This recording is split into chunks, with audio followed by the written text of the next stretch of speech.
안 춥다가 추우니까 굉장히 춥게 느껴지죠. 감기에 조심하시고 따뜻하게 보내시기 바랍니다. 우리 22절 보시면 예수께서 수전절에 예루살렘에 이르셨고 때는 겨울이라고 밝히고 있습니다. 구약 레위기 23장에 보시면 하나님께서 이스라엘에 수많은 절기를 줍니다. 7대 절기인데 전부 다 하나님께서 그들에게 은혜를 베푸시고 그 은혜를 기념하기 위한 절기들입니다. 하나님이 주신 절기 중에 수전절은 아무리 찾아봐도 없습니다. 이 절기는 신구약 중간기에 생긴 유대인 전통 절기이기 때문입니다. 수전절이 생긴 유래가 있습니다. 주전 334년부터 알렉산더 대왕이 정복에 나섭니다. 그런데 31살에 매우 이른 나이에 죽게 되어지죠. 그래서 그 지역들이 자신의 4명의 부하들에 따라서 다 나뉘어집니다. 이집트는 프톨레미 왕조가 통치하고, 그리고 이스라엘이 있는 시리아 지역은 셀류커스 왕조가 통치를 하게 되어집니다. 그런데 이 셀류커스 왕조 가운데서 8대 왕이었었던 안티오쿠스 에피파네스 4세가 있습니다. 이 사람은 아주 철저하게 헬라 문화 그리고 종교를 강력하게 추진했던 사람이었습니다. 유대인들이 상상할 수 없는 일을 주전 168년에 예루살렘 성전에 행하게 됩니다. 그 성전에 제우스 신상을 세우고 제물로 무엇을 바쳤는가 하면 유대인들에게 부정한 짐승인 돼지 고기를 바치도록 강요했습니다. 있을 수 없는 일이 일어나게 된 것입니다. 이 사건의 격분한 모딘 지역의 제사장 마타티아스는 5 아들과 함께 소위 말하면 저항운동, 독립운동을 시작했습니다. 이 독립운동은 마타티아스의 아들이었던 유다 마카비가 주도했기 때문에 마카비 혁명, 또 마카비 전쟁이라고 부르기도 합니다. 이 마카비 혁명군이 주전 164년에 예루살렘을 점령합니다. 독립을 이루게 되어지는 것입니다. 그리고 이방신 숭배로 더럽혀진 성전을 정화시켜 봉헌했습니다. 그래서 이 수전절이 바로 봉헌절이기도 합니다. 이 절기의 히브리의 명칭에 봉헌을 의미하는 하누카입니다. 하누카. 또 이 수전절은 빛의 축제라고 부르기도 합니다. 우리가 일반적으로 성전에서는 이 촛대 가지가 7가지인 촛대를 사용합니다. 그런데 이 하누카 절기에는 촛대의 줄기가 9가지인 촛대를 사용합니다. 양쪽 좌우에 4개, 중간에 하나 있습니다.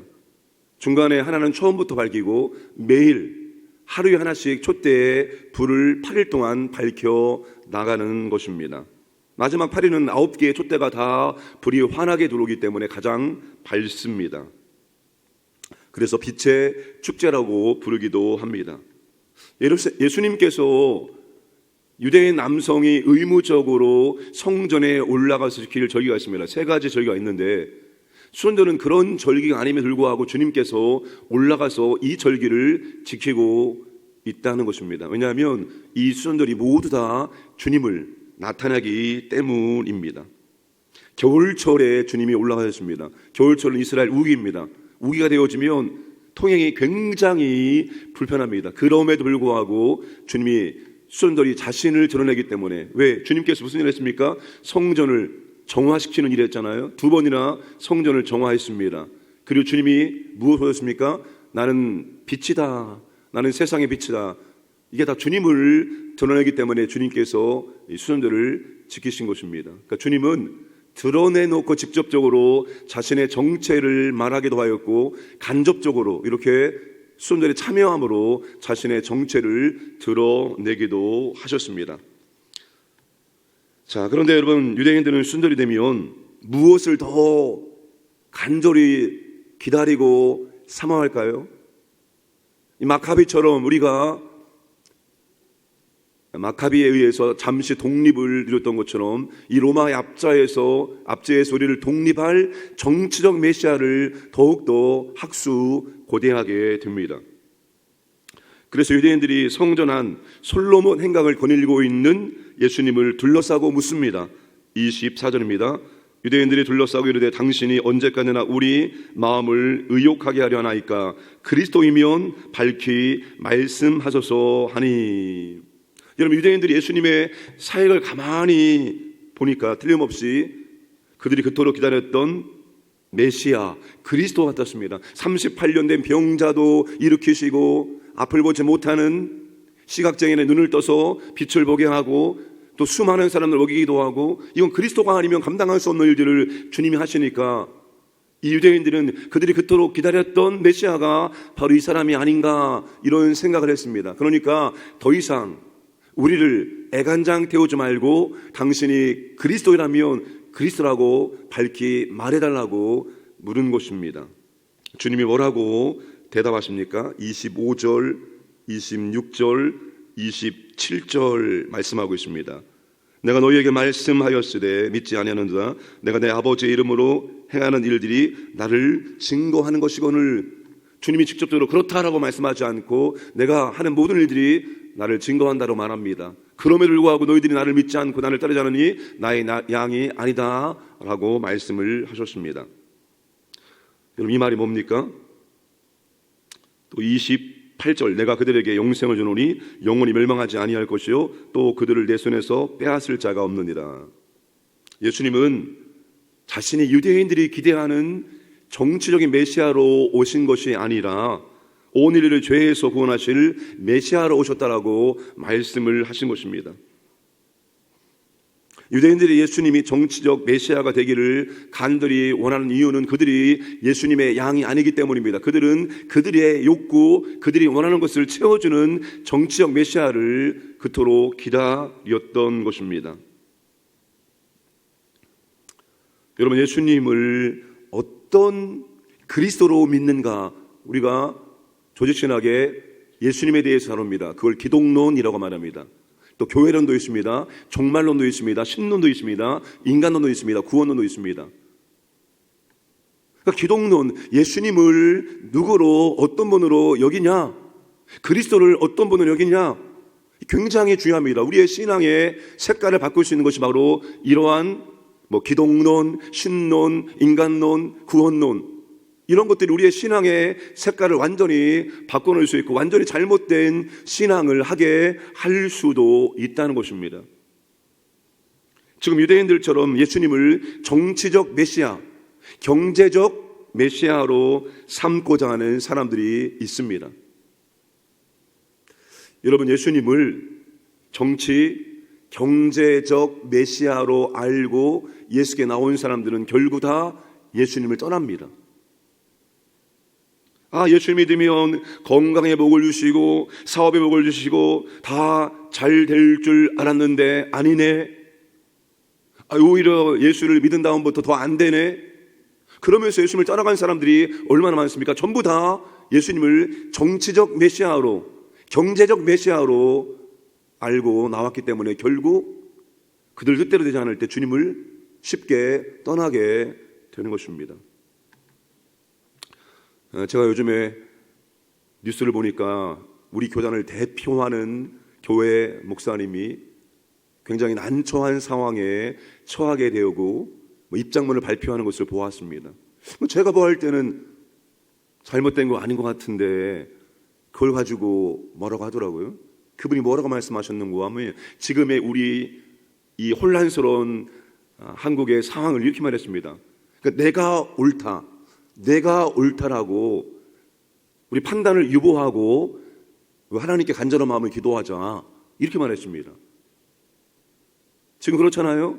지금 다 우리가 옳다, 저쪽 편이 옳다 그렇게 하고 있는데 우리 모든 판단을 유보하고 나라를 위해서 간절히 기도하자라고 말했습니다. 이 판단을 유보하고 이 말을 했다고 아주 그냥 비난의 소리를 듣고 있습니다. 제가 보았을 때는 앞뒤 문맥을 따졌을 때 그분이 판단을 유보하자는 말은 잘못된 것이 아니었습니다. 그럼에도 불구하고 뭐라고 막 하고 있습니다. 자금의 이 문제를 우리가 잘못하면 정치적 메시아로, 경제적 메시아로 풀어가려고 할 수 있습니다. 저는 자유민주주의는 자유가 있는 것입니다. 어떤 사람은 내 의견과 내 사상과 생각에 따라서 이렇게 할 수도 있고 저렇게 할 수 있습니다. 우리 편이라면 다 이렇게 해야 됩니다, 저렇게 해야 됩니다라고 강요해서는 안 됩니다. 여러분, 주님은 정치적 메시아로, 경제적 메시아로 이 땅에 오신 분이 아닙니다. 물론 주님은 정치, 경제, 문화, 교육을 무시하지 않습니다. 인간의 모든 문제는 정치 때문에 온 것이 아닙니다. 인간의 모든 문제는 경제 때문에 온 것이 아닙니다. 여러분, 다 과거에 이 인간의 모든 문제들을 해결해 보려고 어떤 때는 교육을 통해서, 그게 바로 독일이었습니다. 가장 똑똑한 사람들이 바로 독일 사람들이었습니다. 근데 그런 사람들이 뭘 했습니까? 세계 대전을 일으켰습니다. 600만의 유대인들을 학살했습니다. 그 똑똑한 사람들이 공산주의가 뭡니까? 경제로 이 문제를 한번 풀어보자 합니까? 여러분, 정치로도 경제로도 교육으로도 인간의 문제를 해결할 수 없었습니다. 왜? 인간의 근본적인 문제가 무엇 때문에 생겼습니까? 정치, 경제가 아닙니다. 죄로 말미암아서 인간의 모든 문제가 발생한 것입니다. 인간의 모든 문제의 근원을 추적하면 결국 죄입니다. 죄. 그러니까 죄의 문제를 해결하지 않고 정치적으로 경제적으로 해결하려면 안 된다는 것입니다. 그러나 죄의 문제를 해결하면 정치, 경제도 해결되어집니다. 그러니까 우리가 이 순서를 올바르게 알아야 됩니다. 내 영혼이 잘된 같이 내가 범사에 잘되고 강건하기를 원하노라. 가장 중요한 게 여러분, 영적인 문제를 해결해야 됩니다. 죄의 문제를 해결해야 됩니다. 이 문제를 해결하지 아니하고 다른 방법으로 인간의 문제를 해결할 수 없습니다. 성경이 그걸 말하고 있는 것입니다. 여러분, 이스라엘 백성들이 주변의 나라들에게 어려움 당할 때 어떻게 문제를 풀어갔습니까? 군사력으로 한번 해결해 보려고, 외교력으로 해결해 보려고 모든 인간적인 방법을 다 동원해서 해결해 보려고 했습니다. 그때 하나님이 어떻게 합니까? 선지자를 보냅니다. 너희들의 문제 해결은 그런 것으로 되는 것이 아니야. 여러분, 예언서는 전부 다 그런 거예요. 예언서의 80%는 미래에 일어날 일이 아니라 현재의 문제를 어떻게 풀어갈 것이냐, 그 답을 하나님께서 선지자를 통해서 주신 것입니다. 오늘 이 나라의 문제도 마찬가지입니다. 정치, 경제, 교육으로 풀어질 것 같지만 그렇게 풀어지지 않습니다. 주님은 정치적 메시아로, 경제적 메시아로, 교육의 메시아로 이 땅에 오신 분이 아니기 때문입니다. 주님은 죄의 문제를 해결해서 구세주로 이 땅에 오셨기 때문입니다. 결국 여러분, 주님을 그렇게 만났을 때 다른 부가적인 것들이 채워지게 되어지고 다른 부가적인 은혜가 우리 가운데 임하게 된다는 것입니다. 예수님의 음성을 듣고 따르는 자는 영생을 얻고 영원히 멸망하지 않고 또한 보호를 받는다. 이 말씀을 28절과 29절에서 하고 있습니다. 특별히 여러분, 29절, 그들을 주신 내 아버지는 만물보다 크심에. 여러분, 우리가 크신 하나님을 예배하고 섬기고 있습니다. 우리가 금요 성령기도회 맨 마지막에 믿음으로 고백하고 선포한 게 뭡니까? 뭐예요? 하나님은 환경보다 크십니다. 하나님은 문제보다 크십니다. 하나님은 질병보다 크십니다. 하나님은 마귀보다 크십니다. 하나님은 이 땅의 모든 것보다, 만유보다 크신 분입니다. 그분이 내 안에 계시고 그분이 나를 이기게 하실 것입니다. 여러분, 이게 중요한 것입니다. 하나님은 경제보다, 정치보다, 다른 무엇보다, 세상의 만물보다 크신 분입니다. 그분 안에 들어오고 그분과 올바른 관계를 맺으면 영생을 얻었고, 영생이 뭡니까? 영원토록 그냥 죽지 않고 사는 것이 아니라 하나님의 영적인 은혜와 생명을 우리가 공급받고입니다. 그렇게 여러분, 가장 중요한 것은 우리가 주님과 올바른 관계를 맺는 것이 중요하다는 것입니다. 나와 아버지는 하나이니라. 만물보다 크신 하나님, 그 주님이 바로 그런 하나님이 되시기 때문입니다. 그분을 우리가 믿고 따라가면 다른 모든 인간의 문제들이 해결될 수 있는 줄로 믿으시기를 바랍니다. 오늘도 주님을 우리의 마음과 삶의 중심에 모시고 우리는 그분이 인도하는 양입니다. 오직 그분의 음성을 듣시고 그분이 인도에 순종하시는, 따라가시는 우리 모두가 되기를 주님의 이름으로 축복합니다. 하나님 아버지 감사드립니다. 오늘 또 우리에게 하루를 선물해 주심을 진실로 감사드립니다.